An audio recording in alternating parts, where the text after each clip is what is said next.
ഞാൻ അതിനുശേഷം കേന്ദ്ര മന്ത്രിയെ കണ്ടു. അദ്ദേഹം എനിക്ക് ആലോചിക്കേണ്ട സമയം വേണം, ആലോചിച്ചൊരു തീരുമാനമെടുക്കാമെന്ന് പറഞ്ഞു. ഇപ്പോൾ ഇവിടെ ഞാൻ ചോദിക്കട്ടെ, ഇവിടെ ഇപ്പോൾ നിതിൻ ഗഡ്കരി പാർലമെൻറ്റ് സമ്മേളനം ആരംഭിക്കുമ്പോൾ ആദ്യത്തെ ഒരു ദിവസം 28-ാം തീയതി പാർലമെൻറ്റ് വന്നു.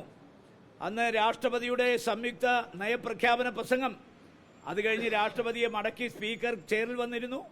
ഇരുന്നതിന് ശേഷം മാത്രമേ എം പിമാർക്ക് അവിടെ നിന്ന് അനങ്ങാൻ പറ്റുള്ളൂ. അപ്പോൾ സ്പീക്കർ തിരിച്ചു വന്നു. ഞാൻ ഓടി നിതിൻ ഗഡ്കരിയുടെ സീറ്റിൽ ചെല്ലുമ്പോൾ അദ്ദേഹം ഇല്ല, ഓഫീസ് ചെല്ലുമ്പോൾ അദ്ദേഹം അവിടെ ഇല്ല. അദ്ദേഹം പോയി. അന്ന് ഒരു മന്ത്രിയുടെ ഡെപ്യൂട്ടി മുഖ്യമന്ത്രിയുടെ മരണവുമായി പോയി എന്നാണ് പറഞ്ഞത്. പക്ഷേ അത് കഴിഞ്ഞ് ഞാൻ നിരന്തരമായി ബന്ധപ്പെട്ടപ്പോഴാണ് അറിയുന്നത് അദ്ദേഹത്തിന് ഒരു ചെറിയ സർജറി നടന്നു. അദ്ദേഹം നാഗ്പൂരിൽ വിശ്രമിക്കുകയാണ്.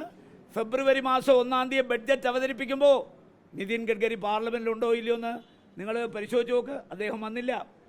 ഇന്ന് വരെ അദ്ദേഹം പാർലമെൻറ്റിൽ വന്നിട്ടില്ല. അപ്പോൾ അദ്ദേഹം ഇപ്പം നാഗ്പൂരിൽ വിശ്രമിക്കുകയാണ്.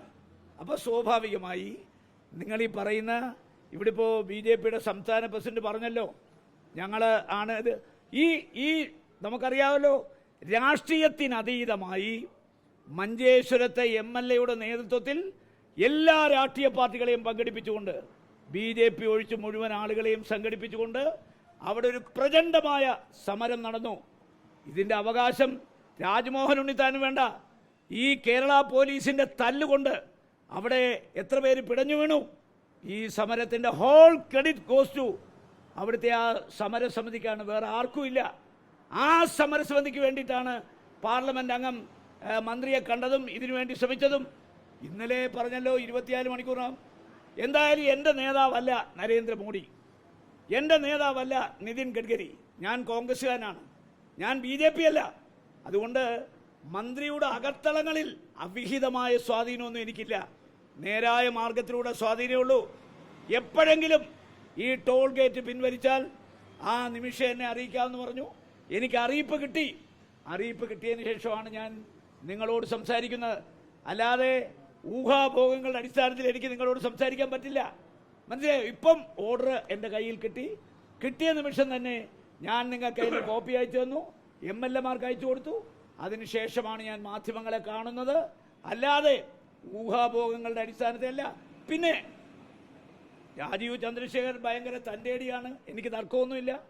കേരള ഗവൺമെൻറ് 29 ആവശ്യങ്ങൾ ഈ ബഡ്ജറ്റ് അവതരിപ്പിക്കുന്നതിന് മുമ്പ് കേന്ദ്രത്തിന് സമർപ്പിച്ചു.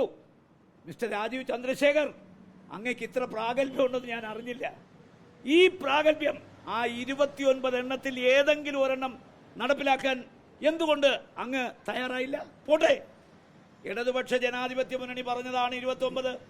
സുരേഷ് ഗോപി നിങ്ങളുടെ കേന്ദ്രമന്ത്രിയല്ലേ, അദ്ദേഹം ഇത്തവണ എയിംസ് കൊണ്ടുവരും. അദ്ദേഹം പറഞ്ഞ എയിംസ് കൊണ്ടുവന്നോ? അതിവേഗ പാത നിങ്ങളുടെ കേരളത്തിൻ്റെ മുഖ്യമന്ത്രി, ആ മുഖ്യമന്ത്രി സ്ഥാനാർത്ഥിയായ E. ശ്രീധരൻ പ്രഖ്യാപിച്ചു. ആ അതിവേഗ പാത കൊണ്ടുവരാൻ നിങ്ങൾക്ക് ശ്രമിച്ചോ? 29 കാര്യങ്ങൾ കേരളം ആവശ്യപ്പെട്ടു, MPമാർ ആവശ്യപ്പെട്ടു, ഞാനടക്കം എയിംസ് വേണമെന്ന് പറഞ്ഞു. ഒരു ചുക്കും ചുണ്ണാപ്പും ചെയ്യാത്ത രാജീവ് ചന്ദ്രശേഖർ അഭിമാന പുരസ്സരം പറയുക ഈ ടോൾ ഗേറ്റ് പിൻവലിച്ചു. മിസ്റ്റർ രാജീവ് ചന്ദ്രശേഖർ, നിങ്ങൾ വിചാരിച്ചിരുന്നെങ്കിൽ ആ ടോൾ ഗേറ്റ് അവിടെ വരില്ല. ഇത് നിങ്ങൾക്ക് സുരേന്ദ്രനെ അടുത്തവിടെ അവിടെ മത്സരിപ്പിക്കാൻ നിങ്ങൾ ഉണ്ടാക്കിയ ഒരു രാഷ്ട്രീയ നാടകമാണ്. പക്ഷേ മഞ്ചേശ്വരത്തെയും കാസർകോട്ടെയും ജനങ്ങളെ വിഡ്ഢികളാക്കാമെന്ന് രാജീവ് ചന്ദ്രശേഖരും BJPയുടെ ജില്ലാ പ്രസിഡന്റും ഒന്നും വിചാരിച്ചാൽ നടക്കില്ല. അവർക്ക് from the very beginning to the end അവർക്ക് കാര്യങ്ങൾ അറിയാം. അതുകൊണ്ട് അവരെ തെറ്റിദ്ധരിപ്പിക്കാമെന്നുള്ള വ്യാമോഹം രാജീവ് ചന്ദ്രശേഖരന് വേണ്ട. നിങ്ങളുടെ ഒറ്റ കഴിവുകേട് കൊണ്ടാണ് 60 കിലോമീറ്ററിനകത്ത് മറ്റൊരു ടോൾ ഗേറ്റ് പാടില്ല എന്ന് വ്യവസ്ഥാപിതമായ നിയമം നിലവിലിരിക്കുമ്പോൾ ആ ആരിക്കാടി കടവത്തി ടോൾ ഗേറ്റ് വന്നത് നിങ്ങളുടെ കഴിവുകേടാണ്.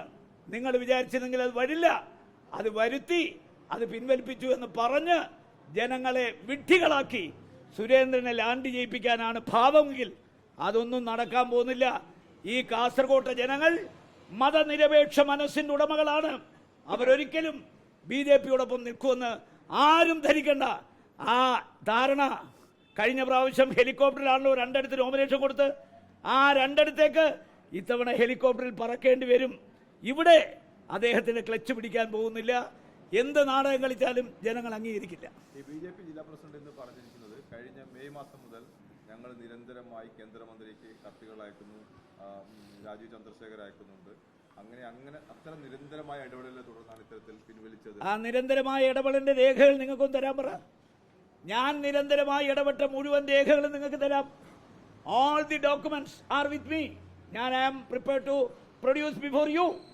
ഇവര് ഇത്രയും കാലം നിരന്തരമായി ഇടപെട്ടല്ലോ. ഇടപെടുന്നത് എങ്ങനെയാണ്? രേഖാമൂലമാണ് ഇടപെടുന്നത്. ആ ഇടപെട്ട ഒരു രേഖ അവർ കാണിക്കട്ടെ. ഞാൻ ഇടപെട്ട കത്തയക്കുന്നത് പ്രേമലേഖനാണോ? കത്തയക്കാൻ ഇത് പ്രേമലേഖനാണോ? കത്തയക്കാൻ ഇവിടെ ഇമെയിലുണ്ട്, മനസ്സിലായോ? ഈ ആരിക്കാടി ടോൾ പ്ലാസയുമായി ബന്ധപ്പെട്ട ഒരു ഇമെയിൽ പ്രധാനമന്ത്രിക്കോ അയച്ചതെന്ന് തെളിവ് കാണിക്കാൻ ഞാൻ വെല്ലുവിളിക്കുകയാണ്. ചുമ്മാതെ നാടകം കളിച്ചിട്ട് കാര്യമില്ല. MP ഇടപെടുമ്പോഴും ഈ സമരം ഇങ്ങനെ നീട്ടിക്കൊണ്ടുപോകുന്നതിനോട് ഒരു എതിർപ്പ് കഴിഞ്ഞ ദിവസം പ്രകടിപ്പിച്ചിരുന്നു. ആര് പ്രകടിപ്പിച്ചില്ല? MP തന്നെ പറഞ്ഞിരുന്നു. ഞാൻ ഒരിക്കലും പ്രകടിപ്പിച്ചിട്ടില്ല. ചാനലുകൾ മാധ്യമങ്ങളെ കണ്ട സമയത്ത് പറഞ്ഞിരുന്നല്ലോ. ഞാൻ നിങ്ങൾ പറഞ്ഞത് പിന്നെ ഒരു വർഷം വരെ ഇത് പിരിച്ചു. ഞാൻ മന്ത്രിയെ കണ്ടപ്പോ മന്ത്രി പറഞ്ഞു ഒരൊറ്റ വർഷം, ആ ഒരു വർഷത്തിനകം ഈ ടോൾ ഗേറ്റ് ടെമ്പററി ആയിട്ട് സ്ഥാപിച്ചിട്ട് മാറ്റിക്കൊടുക്കാം. പക്ഷേ ആ വിവരം AK ആക്ഷേപമുള്ള സമരസമിതി അറിയിച്ചപ്പോൾ അവർ പറഞ്ഞു അത് സാധ്യമല്ല. ഞാൻ ആ വിവരം മന്ത്രിയെ അറിയിച്ചിട്ടുണ്ട്. മന്ത്രി ജീവിച്ചിരിപ്പുണ്ടല്ലോ. ആർക്കാ സംശയം എന്ന് വെച്ചാൽ അടുത്ത പാർലമെന്റ് തീരുന്നതിന് മുമ്പ് മന്ത്രി വരും, നമുക്ക് പോകാം, സംസാരിക്കാം. പണ്ട് നിങ്ങൾക്കറിയാമല്ലോ, നായന്മാർ മൂലയിൽ ഇതുപോലെ ഒരു സമരം നടന്നു. ആ ഒരു സമരസമിതി ഉണ്ടാക്കി. അവിടെ BJPയുടെ അന്നത്തെ ജില്ലാ പ്രസിഡന്റ് രവീശ തന്ത്രി കുണ്ടാറു വന്ന് പ്രസംഗിച്ചു. അദ്ദേഹം പറഞ്ഞു പാലക്കാട്ട് BJPയുടെ യോഗം നടക്കുന്നു, ഞാൻ പോയില്ല. പെട്ടെന്ന് ഈ വിഷയവുമായി ബന്ധപ്പെട്ട് ഞാൻ ഡൽഹിയിൽ ചെന്നു, നിതിൻ ഗഡ്കരിയെ കണ്ടു. നിതിൻ ഗഡ്കരി എന്നോട് ചോദിച്ചു, എന്തിനാ BJP ജില്ലാ പ്രസിഡന്റ് എവിടെ വന്നത്? അവിടെ ഒരു MP ഇല്ലേ? എവിടെ പോയി നിങ്ങളുടെ MP? നിങ്ങളുടെ MP ചെയ്യേണ്ട കാര്യം BJP ആണോ ചെയ്യേണ്ടത് എന്ന് നിതിൻ ഗഡ്കരി ചോദിച്ചതായി അവിടെ പ്രസംഗിച്ചതിന്റെ സ്ക്രീൻഷോട്ട് ഞങ്ങളുടെ കയ്യിലുണ്ട്. അന്ന് അവിടുത്തെ സമരസമിതിക്കാരിൽ 3/4 ഭാഗവും ലീഗും കോൺഗ്രസുമാണ്. അവരെല്ലാം കൈയടിച്ചു. അവസാനം ആ പ്രശ്നം തീർത്ത ആരാന്ന് നിങ്ങൾ ചോദിച്ചു നോക്ക്. അപ്പൊ BJPക്കാർ ഇങ്ങനെ ഇല്ലാത്ത കൊച്ചിന്റെ പിതൃത്വം ഏറ്റെടുക്കാൻ നടക്കുകയാണ്. അതുകൊണ്ട് അവർക്ക് എന്ത് വേണേലും ആകാം. പക്ഷേ സത്യം സത്യമാണ്. സത്യം ഒരിക്കലും ആർക്കും മറച്ചു വെക്കാൻ പറ്റില്ല. അതാ ഞാൻ പറഞ്ഞത്, ഈ കോടതി വിധി നിലനിൽക്കുമ്പോൾ ചങ്കൂറ്റത്തോടുകൂടി അവിടെ സമരത്തിന് നേതൃത്വം കൊടുത്തത് ഈ കാസർഗോട്ടെ ജനങ്ങളാണ്.